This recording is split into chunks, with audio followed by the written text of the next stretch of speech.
Assalamu alaikum everyone. Welcome to my channel Islamic Reviews. मैं हूँ सायरा। दोस्तों, जैसा कि हम सब जानते हैं कि नमाज हम पर दिन में 5 मर्तबा फ़र्ज़ की गई है। चाहे जैसे भी हालात हों, हमें हर हाल में दिन में 5 मर्तबा नमाज अदा करनी होती है। नमाज पढ़ने से रूह को सुकून और तस्कीन हासिल होती है। इसके पढ़ने वालों को बहुत से फ़ायदे हासिल होते हैं और साथ ही साथ ना पढ़ने वालों के लिए कई नुकसानात भी हैं। आज हम इन नुकसानात पर नज़र डालेंगे। नमाज फ़ज्र के वक्त सोते रहने से माशरती हम आहंगी पर असर पड़ता है, क्योंकि इज्साम कायनात की नीलगी ताकत से महरूम हो जाते हैं। रिस्क में कमी और बेबरकती आ जाती है, चेहरा बेरौनक हो जाता है। लिहाजा मुसलसल फज्र कज़ा पढ़ने वाला शख्स भी इन्हीं लोगों में शामिल है।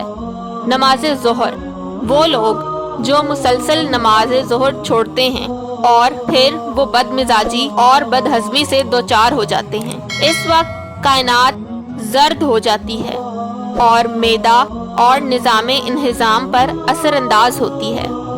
साथ ही साथ इंसान की रोज़ी तंग कर दी जाती है।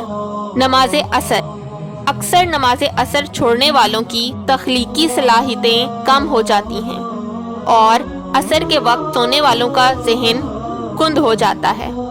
इनकी औलाद भी कुंद ज़हन पैदा होती है। कायनात अपना रंग बदल कर नारंगी हो जाती है और ये पूरे निज़ाम तौलीद पर असरअंदाज होती है। नमाज मगरिब के बाद सूरज की शुआएं सुर्ख हो जाती हैं। इस वक्त जिन्नात और इब्लीस की ताकत अरूज पर होती है। सब काम छोड़कर पहले मगरिब की नमाज अदा करनी ज़रूरी है।